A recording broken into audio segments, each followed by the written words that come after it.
اللهم صل على سيدنا ومولانا محمد۔ دوستو، بزرگوں اور میرے دینی بھائیوں، اللہ تبارک و تعالی کی نصرت اور مدد یہ بہت بڑی طاقت ہے۔ اللہ کی مدد اور اللہ کی نصرت یہ بہت بڑی طاقت ہے مسلمانوں کے لیے کہ مسلمان ان کے ساتھ اگر اللہ کی مدد شامل حال ہو جائے، یہ اللہ کی مدد مسلمانوں کی بہت بڑی طاقت ہے، اور مسلمانوں کی اس زمانے میں سب سے بڑی ضرورت ہے، کیونکہ موجودہ جو زمانہ، موجودہ جو حالات ساری دنیا میں، خاص کر کے ہمارے اس ملک میں، کہ مسلمانوں کے اوپر ظلم اور تشدد کا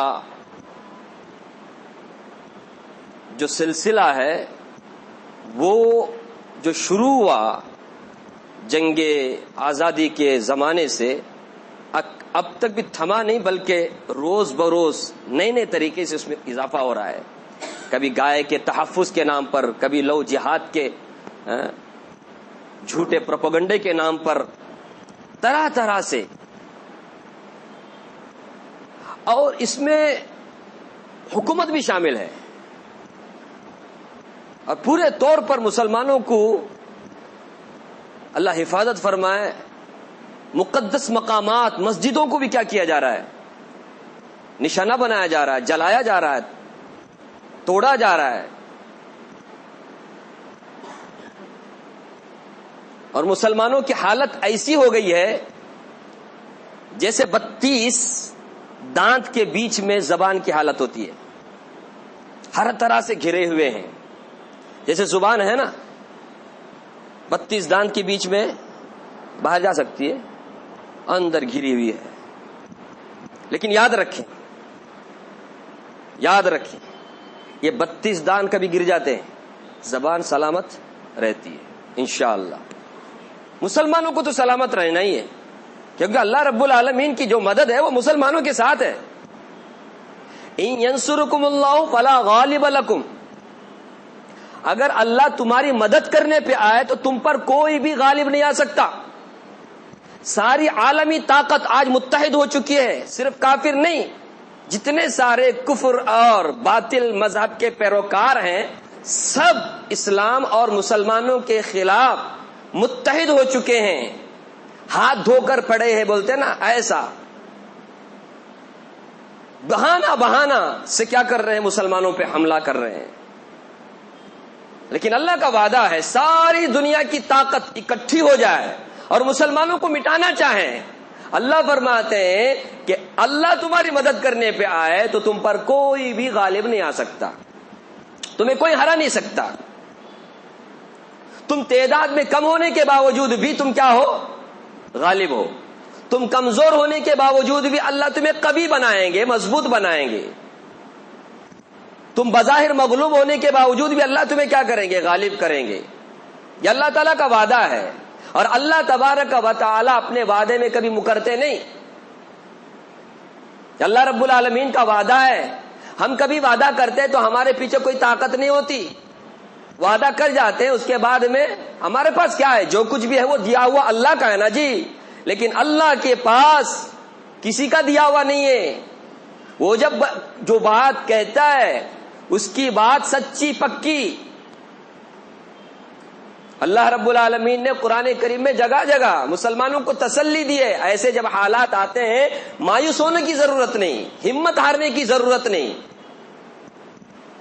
استقامت کے ساتھ جس دھرم اور جس دین کی تم کیا کر رہے ہو، اتباع کر رہے ہو، جس دین کو تم مان رہے ہو، اس دین پر کیا ہو جاؤ، جم جاؤ، تمہیں کوئی ہلا نہیں سکتا، تمہیں کوئی ہرا نہیں سکتا۔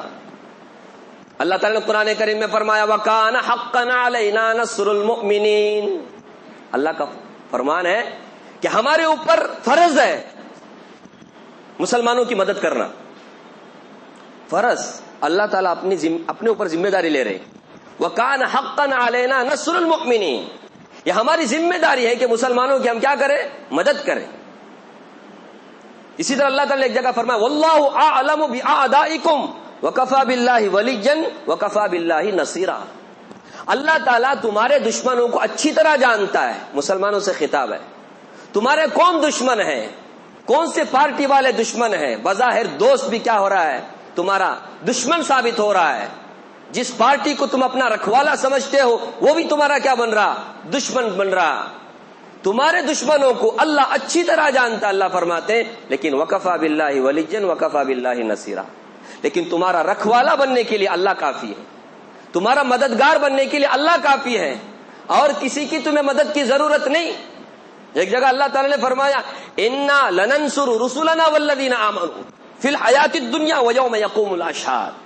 کہ بلا شبہ ہم ضرور بھی ضرور مدد کریں گے اپنے نبیوں اور اپنے رسولوں کی. والذین آمنوا، اور پھر نبیوں کے طریقے پر، نبیوں کے بتائے ہوئے طریقے پر چلنے والے مسلمانوں کی بھی ہم کیا کریں گے؟ ضرور بھی ضرور مدد کریں گے. فی الحیات الدنیا، دنیاوی زندگی میں بھی، ویوم یقوم الاشہاد، اور جس دن گواہی دینے والے کل قیامت کے دن کھڑے ہو جائیں گے گواہی دینے کے لیے، اس دن بھی، محشر کا دن، قیامت کا دن، اس دن بھی ہم تمہاری مدد کریں گے. اور اللہ رب العالمین نے مدد کے جو وعدے کیے اس دنیا میں عملی طور پر، اس واقعاتی دنیا میں، عملی دنیا میں اللہ نے اپنے وعدے کو سچا کر دکھایا. صرف وعدے نہیں کیے اللہ تعالیٰ نے، کیونکہ میں نے کہا نا اللہ جب وعدے کرتے ہیں نا تو اللہ کے پیچھے بڑی طاقت ہے. ساری طاقت تو جو آج کسی کے پاس ہے وہ اللہ کی دی ہوئی ہے نا. اللہ کو کوئی دینے کی اللہ کی ذاتی طاقت ہے. غزوہ بدر میں آپ دیکھتے ہیں، سب سنتے ہیں، اللہ ہمیں سبق لینے کی توفیق دے. غزوہ بدر میں مسلمان صرف 313 تھے، گھوڑے 70 تھے، تلواریں 8 تھیں.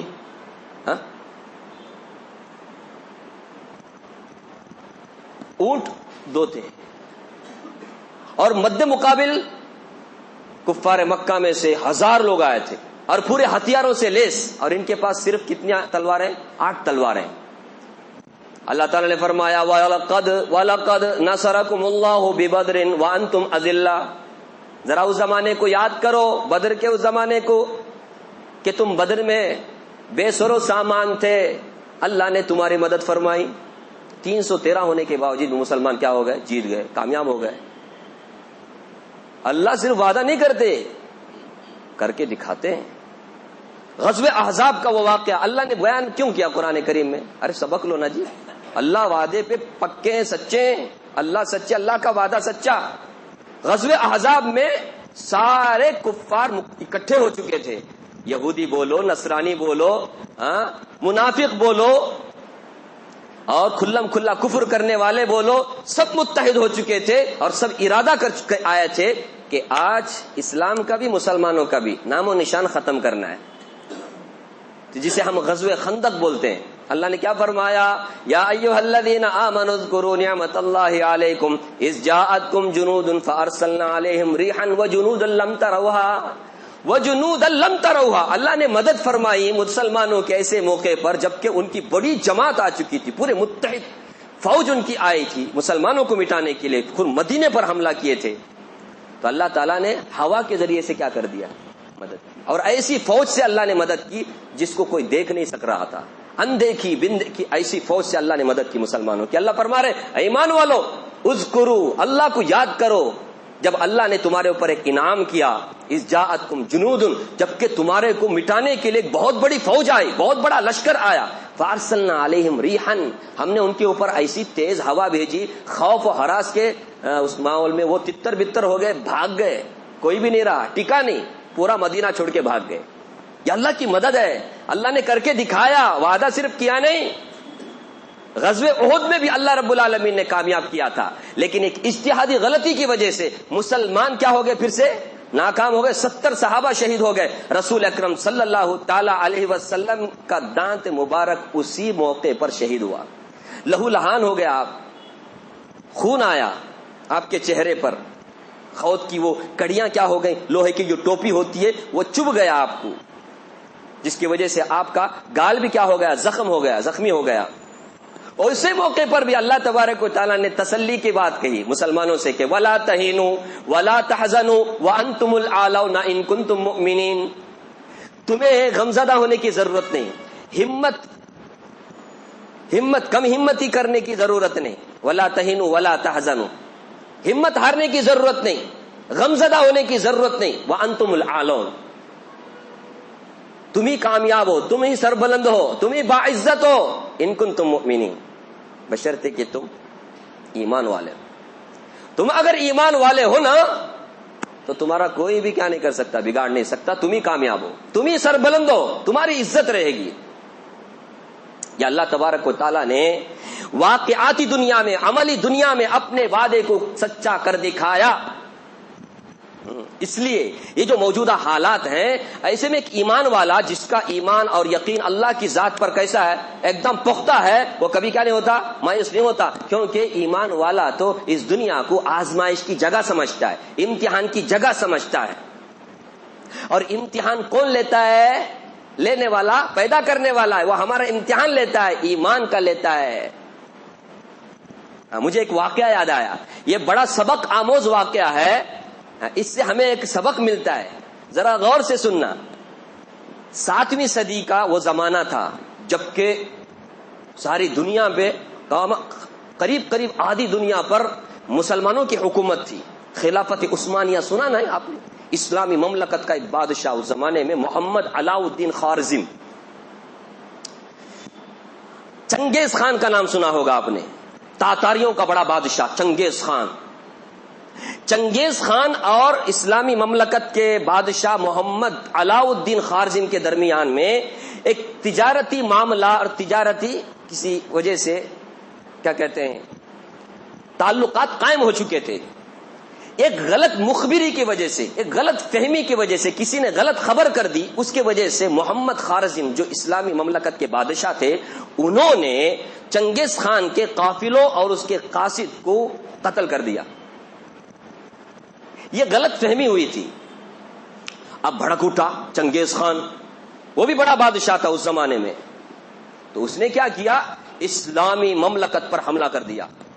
ایسا حملہ کیا کہ لائن سے لائن, ایک میں ایک کے بعد دوسرا, دوسرے کے بعد تیسرا, ایسے مسلمانوں کے علاقے فتح کرتا چلا گیا, ایک کے بعد دوسرا, دوسرے کے بعد تیسرا. سمرقند, بخارا, بغداد تک پہنچ گیا. اور اس زمانے میں بغداد کیپٹل تھا مسلمانوں کا. آج تو تتر بتر ہو کے 50/7 کی 50/8 ممالک بن گئے نا جی. اس زمانے میں 50/8 نہیں, اس سے بھی زیادہ ممالک تھے, اور ایک جھنڈے تلے, ایک اسلامی بادشاہ کے تلے متحد تھے. تو اس نے ایسا حملہ کیا کہ مسلمانوں کے اندر خوف ہراس پھیل گیا, اور مسلمانوں پہ ایسا حملہ کیا. اسی زمانے کی بات ہے, اس کا بیٹا ہلاکو خان, آپ نے سنا ہوگا. یہ سب تاتاری بادشاہ ہیں, یہ جنہوں نے اسلامی مملکت کے اینٹ سے اینٹ بجائی. اور اس زمانے میں کیا حالت ہوگی مسلمانوں کی. اسی زمانے کا واقعہ ہے کہ ہلاکو خان کی جو بیٹی تھی وہ گشت کر رہی تھی. ابھی بادشاہ کی بیٹی کون ہوتی ہے؟ شہزادی, پرنس. وہ گشت کر رہی تھی. ایسے میں دیکھا کہ ایک مولانا, ایک عالم صاحب, ان کے ارد گرد کچھ لوگ اکٹھے ہو کر کے ان کی باتیں سن رہے تھے. اب یہ وہاں پر سے گزری تو اس عالم صاحب سے, اس مولانا صاحب سے پوچھا کہ مولانا آپ یہ بتاؤ, اللہ رب العالمین کے فیصلوں پر آپ کو یقین ہے؟ کیوں نہیں, ہمیں اللہ کے فیصلوں پر یقین ہے. اچھا, آپ اس بات پر بھی یقین رکھتے ہیں کہ اللہ جسے چاہتا ہے غالب کرتا ہے اور جسے چاہتا ہے مغلوب کرتا ہے؟ اس بات پر بھی آپ یقین رکھتے ہیں؟ بالکل, جسے چاہتا ہے غالب کرتا ہے, جسے چاہتا ہے مغلوب کرتا ہے, جسے چاہتا ہے عزیز, کسی چاہتا ہے ذلیل, وہی سب کچھ کرنے والا. ہم اس پر بھی یقین رکھتے ہیں. کیا یہ بات سچ ہے؟ کیا یہ بات سچ نہیں ہے کہ اللہ نے ہمیں غالب کر دیا اور تمہیں مغلوب کر دیا؟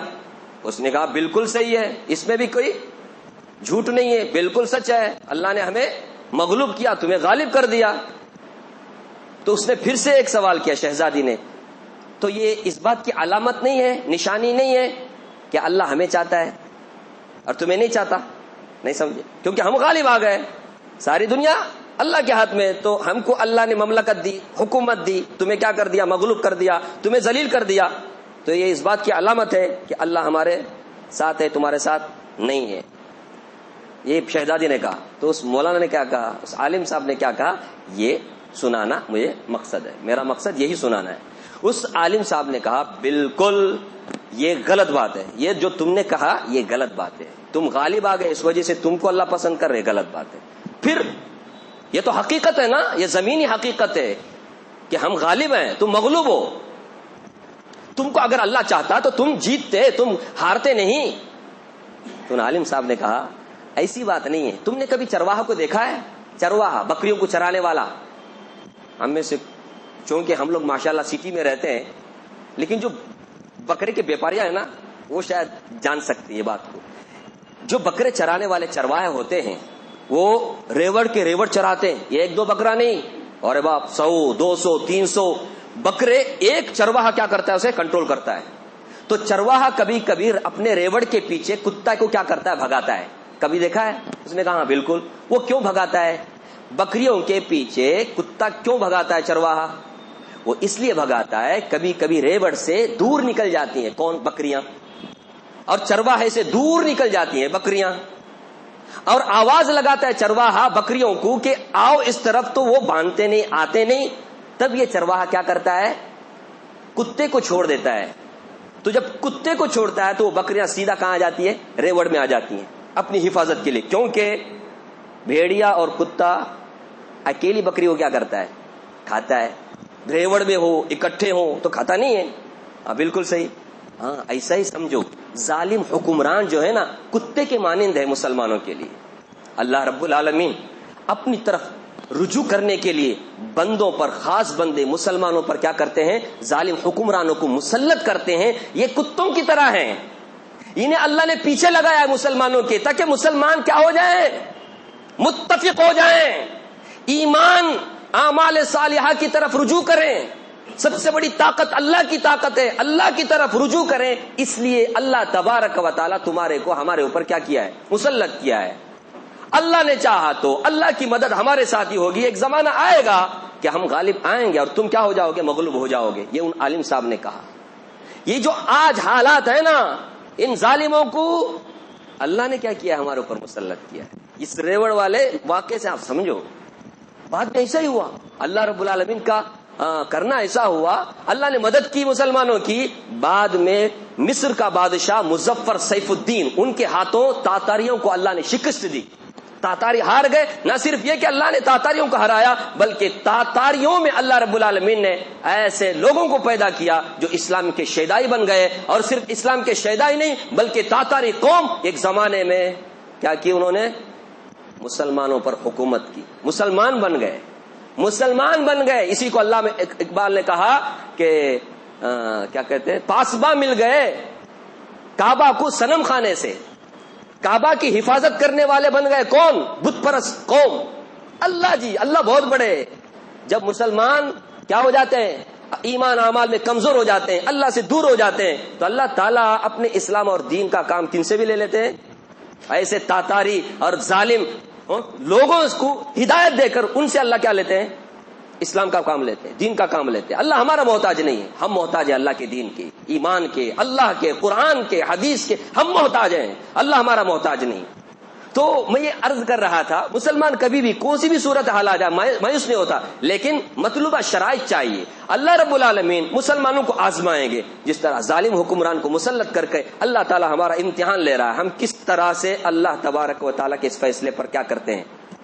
اب ہمارا کام یہ بنتا ہے کہ ہم کیا کریں. سب سے پہلی بات یہ ہے کہ ہم ایمان اور اعمال صالحہ میں مضبوط ہو جائیں، کیونکہ اللہ تبارک و تعالیٰ کا جہاں جہاں بھی وعدہ ہوا ہے وہ صرف ایمان اور اعمال صالحہ پر ہوا ہے. اللہ نے فرمایا وعد اللہ الذین آمنوا منکم وعملوا الصالحات، تم میں سے جو ایمان والے ہیں، اعمال صالحہ کرنے والے، ان سے اللہ کا وعدہ ہے لیستخلفنہم فی الارض، کہ زمین میں ایسے ایمان والوں کو خلافت عطا کرے گا. دیا کہ نہیں خلافت؟ اللہ نے دیا کہ نہیں 700-800 سال تک مسلمانوں نے کیسی زبردست حکومت کی تھی. بعد میں جیسے جیسے کمزوری آ گئی ایمان اعمال میں، کردار میں، اخلاق میں، تو اللہ نے چھین لیا. کیوں؟ تاکہ اللہ کی طرف لوگ رجوع کریں. لیکن کون رجوع کرتا ہے؟ آج بھی ایسے حالات میں ہمیں کیا کرنا چاہیے تھا؟ نمازوں کی طرف آنا چاہیے تھا، مسجدوں کی طرف آنا چاہیے تھا، تلاوت کرنا چاہیے تھا، اللہ کو یاد کرنا چاہیے تھا، استغفار کی کثرت کرنی چاہیے تھی. ہم آزو بازو میں سنتے گانے، کنڑا گانے، ہندی گانے، مسلمان سن رہے ہیں. آج نماز نہیں، روزہ نہیں، تلاوت نہیں، یہ ہم سن رہے ہیں اپنے آس پاس کے پڑوس سے. ہمیں سوچنا ہوا ہمارے یہاں سن رہا ہوں میں، تو کتنے ایسے علاقے ہوں گے. اور پھر جب اتنا ہی نہیں، غفلت اتنی مسلمانوں کے اندر، اللہ حفاظت فرمائے کہ گاڑی چلاتے ہوئے بھی ہم کیا کرتے ہیں؟ گانے سنتے ہوئے چلاتے ہیں. ہمارے نوجوانوں کی حالت یہ ہے، نشے میں ہیں، گانے میں ہیں، بجانے میں ہیں، میوزک میں ہیں، نہ جانے کیسے کیسے خرافات میں ہیں، اور خواب دیکھ رہے ہیں اللہ کی مدد. میرے بھائیو، اللہ کی مدد ضرور آئے گی، مسلمانوں کے ساتھ اللہ کی مدد ہے، لیکن اس کے لیے کچھ مطلوبہ شرائط ہیں، کچھ کنڈیشنز ہیں. ان میں 4 کنڈیشن اہم ہیں. میں 4 کنڈیشن صرف خالی اجمالی طور پہ بول کر، میں تفصیل میں جانا نہیں چاہتا. سب سے پہلے ایمان اور اعمال صالحہ، جیسا کہ میں نے کہا. اور دوسرا اتفاق اتحاد، یہ بہت ضروری ہے. اتفاق اور اتحاد، یونٹی. مسلمانوں کے اندر یونٹی نہیں ہے. کتنے سنگٹھن ہیں، ہر ایک سنگٹھن کا بڑا اپنے کچھ بڑا سمجھتا ہے. سارے مسلمان متفق ہو جائیں، سارے تنظیمیں اکٹھی ہو کر کے ایک جگہ کا دورہ کریں، کیسا دھاک بیٹھے گا نہیں مسلمانوں کا. لیکن نہیں، ہر ایک بھی الگ الگ دورہ کرے گا. انہیں ایک سنگٹھن گئے، وہ ایک جماعت گئی، انہیں ایک اس دن گئی، انہیں جمعہ کو گیا، انہیں ہفتے کو گیا، انہیں اتوار کو گیا. تریپورہ کی بات کر رہا ہوں، یہ تریپورہ کی بات نہیں. ہر جگہ جہاں پر بھی کیا ہوتا ہے، فساد ہوتا ہے، ہم سب الگ الگ الگ الگ الگ جاتے ہیں. میٹنگ کر کے سب ایک ہو کر کے ہم جائیں گے. سارے تنظیموں کے جو بڑے ہیں سب ایک قائد کے نیچے آئیں.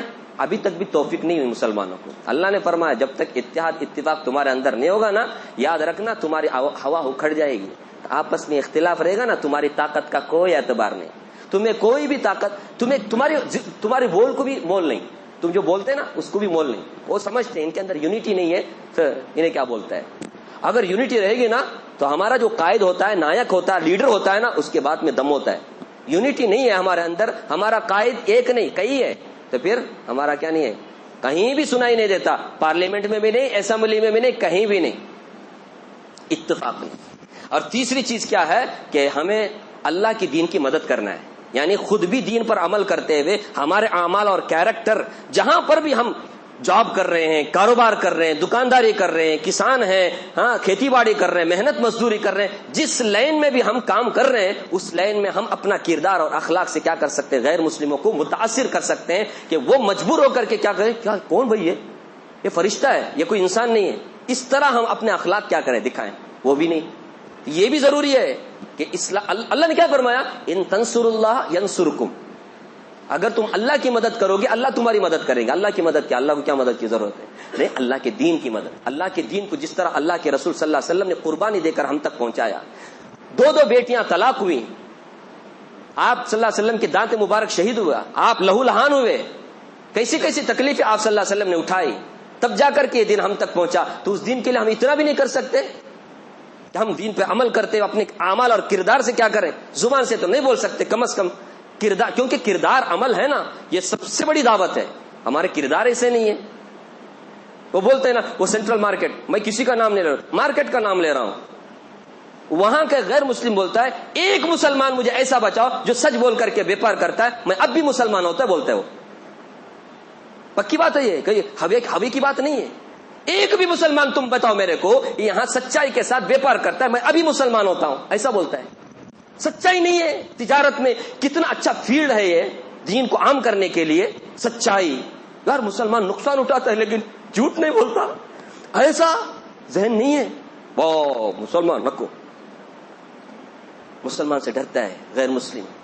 گویا غیر مسلم اگر آنا بھی چاہے اسلام میں، ہم دروازے پہ کھڑے ہیں، آنا نہیں تو بول کر، کیونکہ ہمارے اعمال ایسے ہیں، کردار ایسے ہیں. یہ تیسری چیز.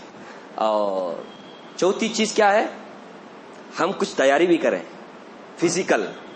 چرس گانجا پیے تو تیاری نہیں ہوتی. کچھ فزیکل کیا کریں ہم، ایکسرسائز کریں، کچھ معلوم نا، سمجھنے کا، یہ سب کریں. کیوں؟ جب یہ پتہ چلے گا نا ان فرقہ پرستوں کو گنڈا گردی جو کر رہے ہیں نا، جن کو ساتھ بھی دے رہے ہیں حکمران، تو ان کو اگر پتہ چلے کہ مسلمان ری ایکشن پہ آتے ہیں، ایکشن کا ری ایکشن ہوتا ہے، تو کبھی حملہ نہیں کریں گے. ری ایکشن اس نہیں ہے، مار کھا کے رہ جاتے ہیں. اس لیے خوب مار کا خوب مارتے. ری ایکشن کبھی ہو جائے گا نا تب پتہ چلے گا.